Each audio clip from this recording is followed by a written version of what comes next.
Hello and a very warm welcome on Rashi's Pep Talks. And as I promised कि आज के इस episode number 4 में हम आपसे बात करेंगे फेक फ्रेंड्स के बारे में, ड्रामा एंड लाइज के बारे में. So our topic is, are you tired of fake friends, drama, lies and how to deal with them, right?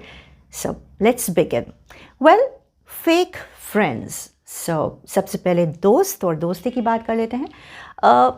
दरअसल देखा गया है कि ये जो शब्द है दोस्ती, फ्रेंडशिप, इसको हम लोग बहुत कैजुअली लेते हैं, है ना? किसी के साथ एक कॉफ़ी पी ली, चाय पी ली, कुछ समय बिता लिया, कुछ पर्सनल बातें शेयर कर ली, मूवी देख लिया संग में, कहीं घूमने चले गए, and we feel that it's what friendship all about, but actually दोस्ती एक बहुत ही गहरा शब्द है. दोस्ती एक समर्पण है, दोस्ती एक रिस्पॉन्सिबिलिटी है, दोस्ती एक डिवोशन है, एक डेडिकेशन है, एक सेल्फलेस अप्रोच है जिसमें हमारा स्वार्थ इन्वॉल्व नहीं रहता है. And it's something very beautiful, very Holi, है ना? बहुत खूबसूरत सी चीज़ है ये दोस्ती. और मेरा मानना है अगर दोस्ती फेक है तो वो दोस्ती नहीं है, राइट? तो एनीबडी हु इज़ फेक, अगर कोई व्यक्ति झूठा है, मैनिपुलेटिव है, तो वो दोस्त नहीं हो सकता, right? The second word was drama. ज़िंदगी में बहुत से लोगों को ड्रामा करना बहुत पसंद है, राइट? और एक वक्त आता है जब उनको अपने ड्रामा को कायम रखने के लिए अननेसेसरीली, है ना, दूसरों को ड्रैग करने की ज़रूरत पड़ जाती है. तो वो ड्रामा जब आपके घर की चार दीवारी से बाहर निकलकर दूसरों को उसमें ड्रैग करने लगे, प्रॉब्लम वहाँ शुरू होती है. एंड तीसरा, झूठ, राइट? तो वो झूठ जिसमें कनिंगनेस है, वो झूठ जिसमें शूडनेस है, वो झूठ जिसमें आप किसी को एक्सप्लॉइट कर रहे हैं, ठीक है, अपनी फॉल्स इमेज के लिए आप सबको बेवकूफ़ बना रहे हैं, ठीक है? तो वो एक गंदा झूठ है, अगली झूठ है. तो आज हम इन तीनों चीज़ों पर बात करेंगे एंड फाइनली हम कैसे डील करें. तो उसके लिए हम आपको आज एक कहानी सुनाते हैं. शायद हमें सारे जवाब इसी कहानी में मिल जाएं. Are you ready? तो ये कहानी है राहुल और रोज़ी की. रोज़ी और राहुल दोनों बहुत अच्छे और प्यारे दोस्त थे. और दोनों की जो दोस्ती थी बहुत गहरी थी, बड़ी सेल्फलेस सी थी, बहुत अफेक्शन था एक दूसरे के लिए, और बड़ा ही रिस्पेक्ट था इस बॉन्ड में एक दूसरे के लिए. जब दोनों पहली बार मिले थे तो दोनों की उम्र लगभग रही होगी 18 साल, है ना? और ये उनके लाइफ का वो फेज़ था जब दोनों के पास बहुत सारे सपने थे, एम्बिशंस थी, ज़िंदगी में बहुत कुछ करना था दोनों को. और सबसे अच्छी बात ये थी कि दोनों एक दूसरे के सपने पर बिलीव करते थे और बहुत ट्रस्ट करते थे. तो राहुल ने तो रोज़ी से ये भी शेयर किया था कि उसका फ़र्स्ट लव कौन है, उसको किससे प्यार है, और जब वो कुछ बन जाएगा तो उसी लड़की से शादी भी कर लेगा. अच्छा, रोज़ी ने कभी ये जानने की कोशिश ही नहीं की, क्योंकि वो उसके टेम्परामेंट में भी नहीं था कि वो लड़की कौन है, कहाँ है, क्योंकि रोज़ी इस बात को लेकर बिल्कुल क्लियर थी कि उसका रिस्पेक्ट राहुल, उसके लव और उसके फ्रेंड्स के लिए इक्वल है. रोज़ी को राहुल के पेरेंट्स भी बहुत प्यार करते थे. इनफैक्ट वो बहुत खुश थे कि राहुल के पास एक अच्छा सच्चा दोस्त है रोज़ी के फॉर्म में. फिर एक वक्त आता है हम सबकी ज़िंदगी में, जो राहुल और रोज़ी की लाइफ में भी आया, कि हम सबको अपने अपने सफ़र पर चलना पड़ता है अपनी अपनी मंजिलों की ओर. तो राहुल और रोज़ी दोनों अपनी अपनी मंजिलों की तरफ बढ़ने लगे. रोज़ी ने पढ़ाई पूरी की, उसने कॉर्पोरेट सेक्टर ज्वाइन किया, एक ऑफिस उसने ज्वाइन किया, वो उसकी फ़र्स्ट जॉब थी, वो बहुत अच्छा वहाँ पर काम कर रही थी. और एक दिन ऐसे ही वो अपने कलीग हनी से बात कर रही थी, क्योंकि उस दिन फ्रेंडशिप डे था, और वो उससे कहती है कि हनी, आज मुझे राहुल की बहुत याद आ रही है, मेरा बहुत प्यारा दोस्त है. तो उसने कहा कि उससे बात कर लो. तो उसने कहा कि नहीं, बहुत दिन हो गए हैं एंड पता नहीं, अब तो नंबर भी मिस हो गया है. तो it was just like that. अच्छा, एक नए कलीग ने भी ऑफिस ज्वाइन किया और इस लड़की का नाम था साया. साया इन लोगों से उम्र में 4-5 साल बड़ी थी. साया ने जब ये बात सुनी तो उसने कहा, मैं आई ज्वाइन यू? मिसेस आया है, आप प्लीज़ आइए, ज्वाइन करिए. And they joined over a cup of coffee. साया ने उस समय तक हनी उठ के चला गया. साया ने रोज़ी से पूछा कि तुम किसे मिस कर रही हो? तो रोज़ी ने कहा, अपने दोस्त को. अच्छा, तुम्हारे दोस्त का नाम क्या है? There was nothing to hide. तो रोज़ी ने कहा राहुल। तो अच्छा, और कुछ बताओ, तुम्हारी दोस्ती कैसी है? सिर्फ मेरी दोस्ती तो बहुत प्यारी है। और ऐसे बात करते करते रोज़ी अपनी दुनिया में खो गई। इनफैक्ट वो चीज़ें याद करने लगी जब जब राहुल ने उसकी मदद की थी। तो एक छोटा सा वाक़या भी उसने शेयर किया साया के साथ कि एक बार मैं जा रही थी और मेरे पास पैसे नहीं थे, मेरे पास 10-15 रुपये कम पड़ गए थे, तो मैंने राहुल से पैसे लिए थे, वो घर जाके पैसे लेकर आया था। एंड ऐसी वो बातें कर रही थी। फिर साया उससे कहती है कि मुझे तो लगता है कि राहुल तुम्हारा सिर्फ दोस्त नहीं बल्कि वो तुमसे बहुत प्यार करता है। लेकिन रोज़ी ने कहा नहीं, ऐसा बिल्कुल नहीं है, वो मेरा बहुत अच्छा दोस्त है एंड ऑलरेडी वो किसी और से प्यार करता है एंड उसकी शादी होने वाली है and it is a very happy and a healthy friendship that we share. लेकिन साया ने रोज़ी से कहा कि तुम बहुत छोटी हो और प्यारी भी हो, तुम चीज़ों को नहीं समझ पा रही हो, मैं तुमसे बड़ी हूँ, मैं तुम्हारी मदद कर सकती हूँ, तुम मुझे बताओ इसने पढ़ाई कहाँ से पूरी की राहुल ने? तो रोज़ी ने कहा जयपुरिया इंस्टीट्यूट से। एंड देन साया सेड ओह जयपुरिया इंस्टीट्यूट, वहाँ पे तो मैं बहुत सारे बॉयज़ को जानती हूँ, तो मुझे जल्दी से इसका सरनेम बताओ, हम लोग इसको ढूंढते हैं। उस समय रोज़ी को थोड़ा सा ऑड लगा कि एक पर्सन जो सिर्फ एक स्ट्रेंजर है एंड पहली बार बात कर रही है आपसे और आपके बारे में सब कुछ जानना चाहती है। लेकिन साया सक्सेसफुल हो गई रोज़ी को ट्रैप करने में और उसने राहुल का सरनेम और बहुत सारी चीज़ें रोज़ी से जान ली। जब उसने जान ली तो उसने रोज़ी से कहा अब तुम चिंता बिल्कुल नहीं करो, मैं पक्का इसको ढूंढ कर अपन इससे बात करते हैं और मिलते हैं। उसके बाद ऑफिस का टाइम भी हो रहा था तो साया ने कहा आओ रोज़ी, मैं तुम्हें ड्रॉप कर देती हूँ। उसके पास स्कूटर था। रोज़ी ने कहा ओके। और जब उसने स्कूटर स्टार्ट की साया ने, तो एकदम से रोज़ी के मन में एक जो बचपना था, उसने कहा अरे ये स्कूटर तुम्हारे पास, ये तो राहुल की भी स्कूटर ऐसी ही है। ऐसे करके साया ने उसको ड्रॉप कर दिया जहाँ पर उसको जाना था एंड वो बाय कहकर निकल गई। जैसे वो बाय कह रही थी उसने रोज़ी से एक चीज़ पलट कर कही और ये कहा कि पता नहीं, मुझे ऐसा लगता है कि राहुल अब तुम्हें कभी मिलेगा नहीं। ये बड़ा शॉकिंग था रोज़ी के लिए, लेकिन फिर भी उसने ऐसा कुछ ज़्यादा सोचा नहीं और ज़िंदगी फिर से एक बार आगे बढ़ गई। कहानी में ट्विस्ट तब आता है और ये बहुत ही शॉकिंग बात थी जब कुछ महीनों बाद रोज़ी अपने ऑफिस गई और उसकी बॉस ने उसको बुलाया और आज से पहले उसकी बॉस ने उससे कभी भी इस बुरी तरह इतनी सरकाज़म में बात नहीं की थी। और उन्होंने रोज़ी से कहा रोज़ी, मैं तो तुम्हें बहुत अच्छा समझती थी लेकिन तुम तो बहुत ही बेकार लड़की हो। ये कौन सा तरीका है, दूसरों के हस्बैंड से मिलती हो, उनसे पैसे लेती हो, पैसे लेकर उन्हें एक्सप्लॉइट करती हो। एंड रोज़ी के पैर के नीचे से मानो ज़मीन खिसक गई। वो समझ ही नहीं पाई कि ये हुआ क्या। उसने ये भी कहा मैम, मेरे को ऐसा लगता है कि आपको कोई गलत फहमी हुई है।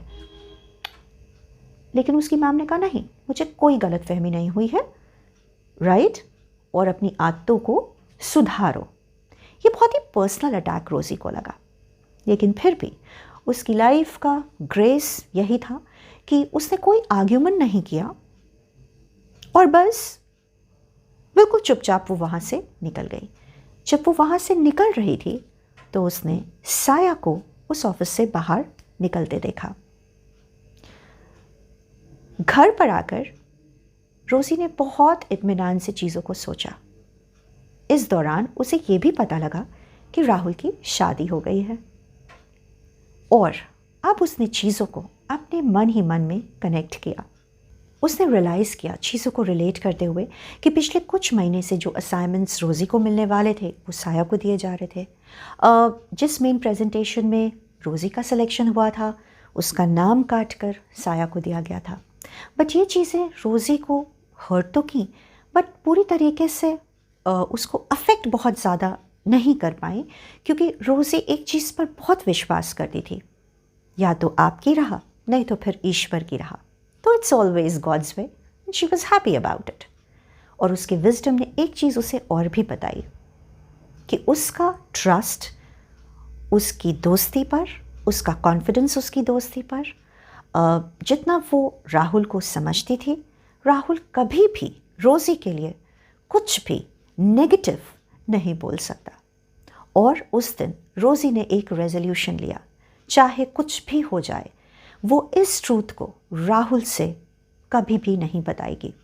उसने अपने मन को ये भी समझाया शायद यही उसकी तरफ से राहुल को ज़िंदगी का सबसे बड़ा गिफ्ट होगा। अगले दिन रोज़ी ने राहुल के सबसे क्लोज़ दोस्त को कॉल किया, सालों बाद। उसका दोस्त बहुत खुश हुआ रोज़ी से बात करके। रोज़ी ने पूछा कि राहुल की शादी हो गई, उसने इनवाइट नहीं किया, तुम लोग ने नहीं बताया, सब आउट ऑफ टच हो। तो उसके दोस्त ने जवाब दिया कि रोज़ी, लाइफ के कुछ सर्कमस्टांसेस ऐसे हो जाते हैं जिनके बारे में हम ना बात करें तो ही अच्छा। रोज़ी कुछ समझ नहीं पाई, लेकिन उन कम शब्दों में उसके ख़ास दोस्त ने ये ज़रूर बताया कि राहुल के साथ चीज़ें ठीक नहीं हैं। रोज़ी ने उसके दोस्त से भी साया की बात नहीं शेयर की और उस दिन उसका रेजोल्यूशन और भी स्ट्रॉन्ग हो गया कि वो कभी भी साया की इस ट्रूथ को जो उसने रोज़ी के साथ किया वो कभी भी राहुल को नहीं बताएगी। बहुत सारा वक्त बीत गया, साया अपनी ज़िंदगी में बिज़ी हो गई। उसने राहुल को सबसे इतना दूर कर दिया, सिर्फ रोज़ी से ही नहीं बल्कि उसके हर दोस्त से इतना दूर कर दिया कि वो कभी भी उनसे कनेक्ट होकर सच को ना जान पाए।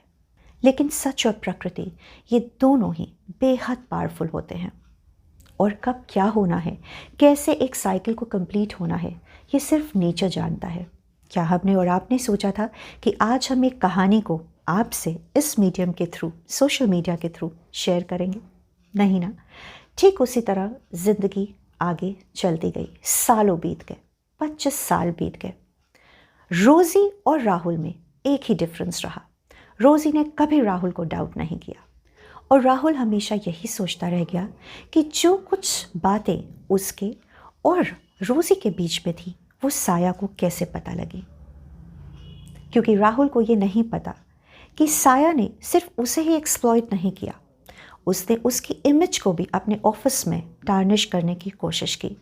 उसने राहुल को एक्सप्लॉइट किया, उसने रोज़ी और राहुल के बीच में इतना बड़ा गैप क्रिएट करने की कोशिश की कि वो दोनों कभी नहीं मिले। क्योंकि साया एक चीज़ भूल गई कि जो रियल दोस्ती होती है वो कभी ख़त्म नहीं होती। जो रियल दोस्ती होती है वो एक रिस्पॉन्सिबिलिटी होती है, एक रियल दोस्ती जो हमेशा एक अपने दोस्त के लिए स्टैंड लेती है। सालों बीतने के बाद ये बात रोज़ी को तब पता लगी जब इत्तेफाकन एक किसी कॉन्फ्रेंस के दौरान राहुल की सिस्टर से रोज़ी की मुलाकात हुई और जब उन्हें एक थोड़ा सा स्पेस मिला और रोज़ी ने बहुत वार्मली उसे ग्रीट किया तो उसकी सिस्टर ने उससे बहुत बुरी तरह और बहुत ही बदतमीज़ी से बात की। उसने रोज़ी को ये बताया कि तुम्हारी वजह से जो जो जाकर तुमने साया को ढूंढा, फिर साया को तुमने बताया, तुमने नेगेटिव बातें बोली, तुमने राहुल की लाइफ को स्पॉइल कर दिया। उस दिन रोज़ी ने एक बात उसकी सिस्टर को कन्वे की कि जो चीज़, जो झूठ, जो बेसलेस स्टोरी आज आप मुझे सुना रही हैं वो स्टोरी मेरे को आज से 20 साल पहले भी पता थी, लेकिन हमने कभी राहुल से वो बात शेयर नहीं की क्योंकि एक सच्चा अच्छा दोस्त कभी अपने दोस्त को हर्ट नहीं करता है। रोज़ी ने ये भी बताया कि साया उससे एक डिस्गाइज में आकर मिली। उसने कभी ये बात नहीं बताई कि वो ही राहुल की वाइफ है। ये सुनकर राहुल की सिस्टर शॉक थी और उसका वो साइलेंस ही उसकी अपॉलजी था। अब आप बताइए, आपको क्या लगता है, क्या राहुल को साया की हकीकत पता चल चुकी है या उसको पता चलनी चाहिए ये हकीकत? जो भी है, नेचर अपना काम करता है, साइकिल एक दिन कंप्लीट होती है, लेकिन आई बिलीव ये कहानी हमें fake friends, disguise, betrayal, drama, lies के बारे में बहुत कुछ बताती है। सो अब सवाल ये आता है कि हमें झूठे लोगों से, मैनिपुलेटिव लोगों से कैसे डील करना चाहिए। अगर ये सवाल आप मेरे से पूछें तो सिंपल सा इसका आंसर है, हम फेक ना बने, हम जेन्युइन रहें। हम लाइफ में अगर ड्रामा चल रहा है तो उसमें स्पाइस ना डालें, उसमें इंट्रूड करने की कोशिश ना करें, है ना। दूसरे की कहीं अगर इमेज टार्निश हो रही है तो उसमें गॉसिप नहीं करें, राइट? यही हमारा कंट्रीब्यूशन होता है, क्योंकि जब हम ये नहीं करते हैं तभी हम एक जेन्युइन पर्सन की तरह सामने आते हैं। क्योंकि ऑलवेज रिमेंबर, जो दूसरों का मजाक आपके सामने उड़ा रहे हैं, राइट, वो कहीं ना कहीं आपका मजाक भी दूसरों के सामने बना रहे हैं। And I think this is the best way to deal with these kind of people, that keep your ethics strong, you don't be fake. और जो लोग लाइफ में ड्रामा करते हैं, हम उनसे यही कहना चाहेंगे, आप अपने ड्रामा को अपने तक कन्फाइन रखिए। आप क्यों ड्रामा करते हैं? आपको गॉड से डर नहीं लगता? या आप अपने आप को इतना शक्तिशाली मानते हैं कि आपका सच कभी भी किसी के सामने नहीं आएगा? ये कुदरत है, ये बहुत पावरफुल है और ये अपना हर साइकिल कंप्लीट करती है।